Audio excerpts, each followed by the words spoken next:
या साध्या भोळ्या चेहऱ्याकडे पाहून कोणालाही संशय येणार नाही। गावात, शहरात, मंदिरात, बाजारात कुठेही दिसली तरी ती एक साधी निरागस मुलगी वाटेल। पण या चेहऱ्यामागे लपलेलं होतं असं काही ज्यामुळे संपूर्ण जिल्हा हादरून गेला आणि अख्खा समाज थरथर कापला। नागरिकांनो सावधान, एका 20 वर्षाच्या मुलीचा फोटो पोलिसांनी सोशल मीडियावर टाकला।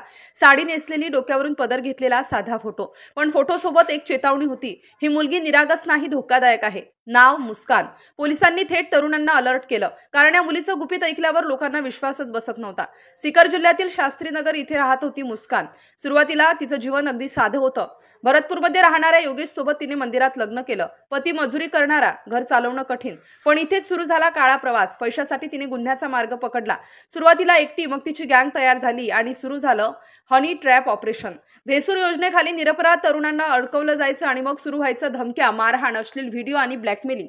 एका तरुणाचं आयुष्य उद्ध्वस्त झालं। नेपाळ गुर्जर उर्फ प्रमोद आणि विकास गुर्जर या गँगचे साथीदार होते। बहाण्याने तरुणाला बोलावलं, जबरदस्ती गाडीत बसवलं, कानावर बंदूक ठेवली, निर्घृण मारहाण केली आणि सगळ्यात घृणास्पद, त्याचाच एका तरुणीसोबत अश्लील व्हिडिओ सुद्धा तयार केला। यानंतर सुरू झालं धमकीचं राक्षसी नाटक, पैसे दे नाहीतर व्हिडिओ व्हायरल करू। विचाराने शेवटी पोलीस ठाण्यात धाव घेतली, पण इथेही अडचण होती। गँग सतत ठिकाणं बदलत होती, विशेषतः मुस्कान, जिला पकडणं जवळपास अशक्य वाटत होतं। संपूर्ण तपास अंधारात चालू होता। पोलिसांच्या हाती काहीच लागत नव्हतं।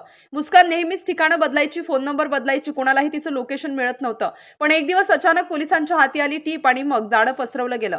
धक्कादायक क्षणी पोलिसांनी शेवटी मुस्कानला जेरबंद केलं। आज मुस्कान पोलिसांच्या ताब्यात आहे। तिच्या गँगमधील 2 साक्षीदार आधीच पकडले गेले आहेत। आता तपास सुरू आहे।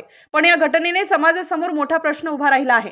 भोळ्या चेहऱ्यामागे कोणतं गुपित लपलंय हे कधीच सांगता येत नाही। निरागस वाटणारी मुस्कान खरं तर होती एक हनी ट्रॅप गँगची मास्टरमाइंड।